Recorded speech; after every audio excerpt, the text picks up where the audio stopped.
Cara bercakap-cakap dengan Allah adalah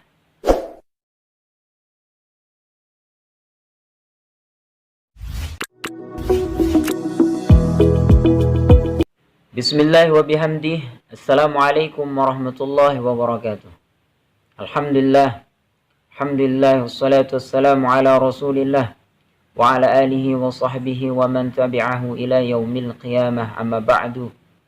Mudah-mudahan kita semua dalam keadaan sehat wal afiat, panjang umur fi taatillah, selalu dalam naungan rahmat ridhanya Allah Subhanahu wa taala. Amin amin ya rabbal alamin. Kita kalau pernah berbicara dengan orang besar, kalau pernah berbicara dengan tokoh-tokoh besar, itu menjadi suatu kebanggaan bagi kita yang kita ceritakan kepada anak kita, kepada istri kita, kepada tetangga kita. Oh, cerita. Oh, saya pernah dekat lalu berbincang-bincang dengan satu tokoh yang terkenal di Indonesia contohnya. Apalagi pernah berbicara dengan presiden. Berbicara dengan presiden, maka itu menjadi satu kebanggaan yang diceritakan. Saya pernah bertemu dengan presiden. Saya berbincang-bincang dengan presiden. Berbincang-bincang dengan presiden. Jadi satu kebanggaan. Lalu bagaimana kalau seorang hamba, seorang manusia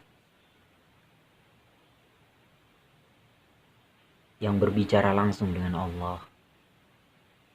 Apakah kita tidak bangga? Apakah kita tidak bangga berbicara langsung dengan Allah?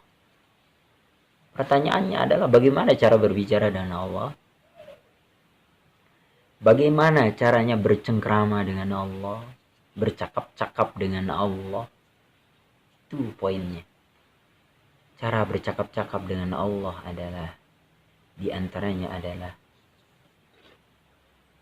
Nabi besar Muhammad sallallahu alaihi wasallam memberikan cara.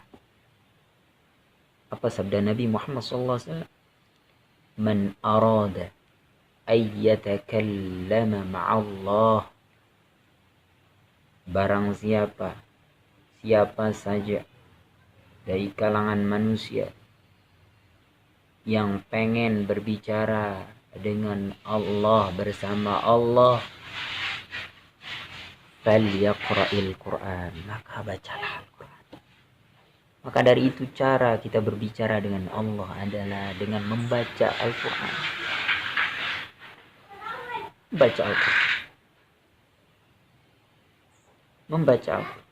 Itu menjadi kebanggaan kita. Kalau kita berbicara dengan Allah, bangga. Kalau toh tadi kita berbicara dengan gubernur, tokoh-tokoh besar, presiden, kita bangga, apalagi ini kita berbicara dengan Allah Subhanahu wa taala. Maka dari itu, mari kita bercakap-cakap dengan Allah dengan cara membaca Al-Quran. Minimal setiap hari itu ya, kalau terlalu sibuk ya minimal 2 lembar lah.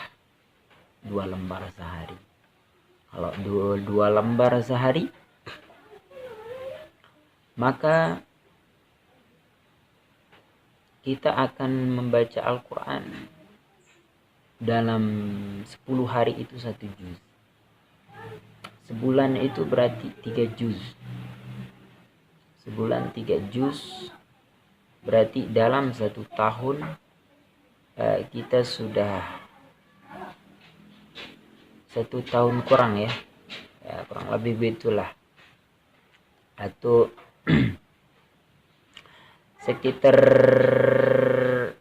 1 tahun lah kita bisa mengkhatamkan Al-Quran.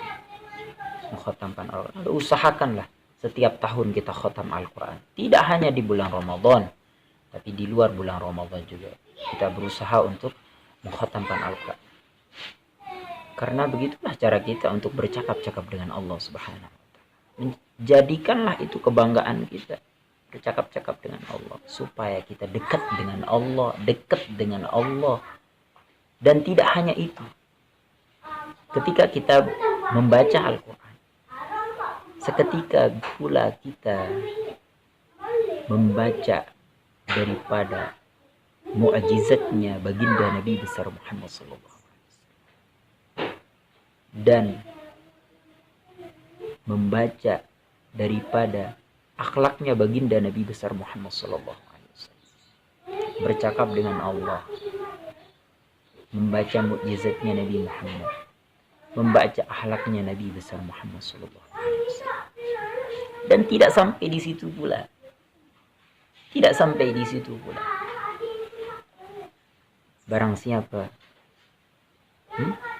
yang sering baca Quran, maka Al-Quran ini akan menjadi syafaat kita nanti di yaumil akhir. Itu menjadi syafaat kita. Maka tidak ada ruginya kita membaca Al-Quran. Ayo luangkanlah waktu itu. Luangkanlah waktu itu. Luangkanlah waktu itu. Jadikanlah membaca Al-Quran itu menjadi kebutuhan, jangan kewajiban. Kebutuhan, seperti kita makan. Seperti kita makan. Makan itu adalah kebutuhan kita. Makan itu adalah kebutuhan kita. Ya, makan itu adalah kebutuhan. Begitu juga Al-Quran. Jadikanlah Al-Quran itu menjadi kebutuhan. Nah, sebelum sampai kita dalam hal menjadikan membaca Al-Quran itu menjadi kebutuhan kita, belajar. Belajar setiap hari, baca Quran 2 lembar, baca. Lama-lama akan merasuk dalam jiwa kita, dan jiwa kita ini akan membutuhkan Al-Quran itu. Bukan hanya menjadi kewajiban kita yang kita hanya baca di dalam sholat saja, yaitu surah Al-Fatihah, tidak. Tapi menjadi kebutuhan kita. Ketika kita sudah butuh daripada membaca Al-Quran itu, maka yang lain pun kita akan butuh. Kita butuh Allah, kita butuh Rasulullah, kita butuh sholat. Semua pedoman-pedoman dalam agama, hukum-hukum dalam agama sudah tidak menjadi kewajiban lagi bagi kita, tetapi menjadi kebutuhan kita. Sesuatu yang telah kita butuhkan, maka akan mudah kita lakukan. Akan mudah kita lakukan. Insya Allah. Mudah-mudahan kita tetap istiqomah. Mudah-mudahan kita tetap istiqomah. Dan dari itulah Balai Quran As-Saffah juga mengajarkan putra-putri, ibu bapak menjadi orang-orang yang akan butuh terhadap Al-Quran dan orang-orang yang akan butuh kepada agamanya. Dari itu mari masukkan, daftarkan anak-anaknya ke Balai Quran As-Saffah. Mudah-mudahan berkah. Mudah-mudahan semuanya mendapatkan keberkahan dari Allah dan mendapatkan manfaat dari Allah Subhanahu wa taala. Sekian, wallahul muwaffiq wal hadi ila sabilir rasyad. Assalamualaikum warahmatullahi wabarakatuh.